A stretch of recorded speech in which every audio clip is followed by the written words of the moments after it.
বিএনপিকে ভোট না দিয়ে অনেকে বলে যে আমরা ক্ষতিগ্রস্ত হয়েছি। রাষ্ট্রীয় ক্ষমতা বিএনপি, ভোট দিচ্ছে আমরা অন্য স্রোতে, কষ্টদায়ক। আমি ব্রিটিশ আমলে ড্রাগ বাংলোগুলো কলারওয়া, এখানে থাকার পরিবেশ নাই। মাদক যে ব্যবসা করবে তাকে ধরাই দেবেন। কলারোয়া একটি ডাক বাংলো রয়েছে, সেটি যত্রতত্র ভাবেই পড়ে আছে, একবারেই বসবাসের অযোগ্য। ব্রিটিশ আমলের তৈরি সেটা, এখন নতুন করে নতুন সম্ভাবনা যেটা যাচ্ছে, যে জায়গা খোঁজা হচ্ছে। 8টি থানার পরিকল্পনা নিয়েছি। আপনার অনেক পরিকল্পনা রয়েছে, আপনার নির্বাচনী সময় আমরা শুনেছিলাম আপনার কথা। এখন আপনি সাতক্ষীরা জেলা পরিষদের প্রশাসক হয়েছেন।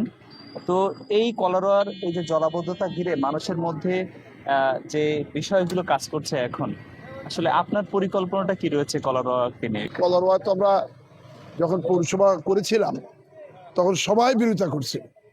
আজকে সেই পৌরসভা হওয়ার পরে আমরা এটা এস্টাবলিশ করছিলাম সেদিন, এবং এদেশের মানুষ প্রতিহিংসা বিশ্বাসী। যা হোক, এখন আমি সে কথা না, সমগ্র কলারওয়াটা একটা পরিকল্পিতভাবে কিছু কালভার্ট দরকার। সেটা আমরা আমার আগের টিউনের সাথে বসেছিলাম, তিনি কিছু পরিকল্পনা করেছেন, আমরা সেটা অব্যাহত রাখবো। এবার কিছু ট্রেন হবে, ড্রেনেজ ব্যবস্থা না থাকলে পৌরসভা থাকবে না। আমি এখন যেটা বলতে চাই, যেটা আমি প্রশাসক হিসেবে তুমি দাবি করেছো, কি চাই? প্রশাসকের আয়ের উৎস কম এবং কম, কিন্তু পরিধি হলো ব্যাপক। আগে ছিলাম আমি 2টি থানার, এখন 7টি থানার দায়িত্বে। সকল জায়গায় বৈষম্য করা যাবে না, একেবারে ন্যায় নীতি পরিমাণ যার যতটুকু হক তা দিতে হবে। আমার স্কুল, কলেজ, মাদ্রাসা, শিক্ষা প্রতিষ্ঠান, মসজিদ, এতিমখানা, শিক্ষা প্রতিষ্ঠান সবগুলো উন্নয়ন করতে হবে। তো সেটা আমার সম্পদ কম, কাজ ব্যাপক। আমি চেষ্টা করছি, এই মধ্যে পরিকল্পনা নিয়েছি। ব্রিটিশ আমলে ড্রাগ বাংলোগুলো কলারওয়া, এখানে থাকার পরিবেশ নাই। পার্টিকেল ড্রাগ বাংলো আছে, তালাতে আছে, সবগুলো কপোতাক্ষ গিরি আর বেতন নদী গিরি। আমি এই 3টা অবশ্যই আমার সময় করবো বলে ঘোষণা করছি, এবং সেটা বিল্ডিং হবে 4 তলা। পাশাপাশি অন্য থানাগুলো একসাথে 8টি থানার পরিকল্পনা নিয়েছি, এবং রাজস্ব আমাদের যতটুকু আছে এবং তাই দিয়ে, এবং যতটুকু পারি আমরা এডিবি থেকে দিয়ে আমরা নিজস্ব উদ্যোগ নিয়েছি। আমরা সেটা পাশ করে এইগুলো কন্ডেম সেল ঘোষণা করে এগুলো পরিত্যাগ করে এখানে বিল্ডিং করবো বলে আশা করি। এবছরে ইনশাল্লাহ আমরা মতবাদ 4টি সেই ব্রিটিশ আমলের তৈরি ড্রাগবালা পরিত্যাগ করে আমরা নতুন ড্রাগবালা করবো আমার। আর সাথে সাথে আমি মনে করি এই যে বিনোদনের জন্য যে মাদকাসক্ত হয়েছে, কিছু বিনোদনের জায়গা দরকার। তাই এসেছিলাম একটু আগে, যে কোনো জায়গায় একটা পার্কের জন্য যদি সেখানে বাচ্চারা আসতে পারে, সেই খাস জায়গা হোক। আর আমাদের জেলা পরিষদের কোনো জায়গা, উল্লেখযোগ্য জায়গা নাই এখানে একসময়।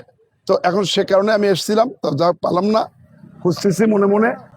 আর এমনকি আমি সেন্টু সাহেবকে বলেছিলাম, প্রফেসর সাহেবের, যে সে যেন অন্তপক্ষে একটা জায়গা দেয় ওই ডাক বাংলার যেটা আছে ওইখানে যারা করে, এদিকে এই মেন জায়গায় যদি একটা ভবন করা যায় খুব সুন্দর হয়। তার জন্য চিন্তা করছি। সব কিছু মিলিয়ে আমি এই এলাকায় সবচেয়ে বড় বিষয় হলো মাদক একটা বড় ভয়ঙ্কর ধারণ করেছে।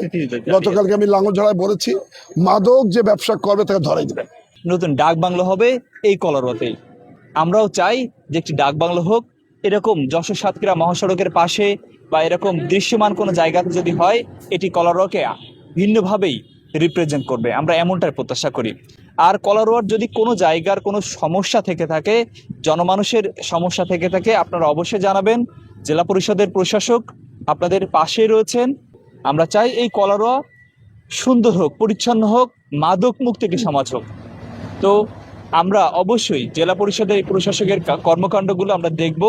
তিনি যে প্রতিশ্রুতিগুলো দিয়েছেন সেটি কতটুকু বাস্তবায়ন তিনি করছেন, আমরা তার সাথে পরবর্তীতে কথা বলবো, তার কর্মকাণ্ডগুলো দেখব। তো দেখা হবে নতুন কোনো অনুষ্ঠান, নতুন কোনো পর্বে। সেই পর্যন্ত সুস্থ থাকুন, ভালো থাকুন, আল্লাহ হাফেজ।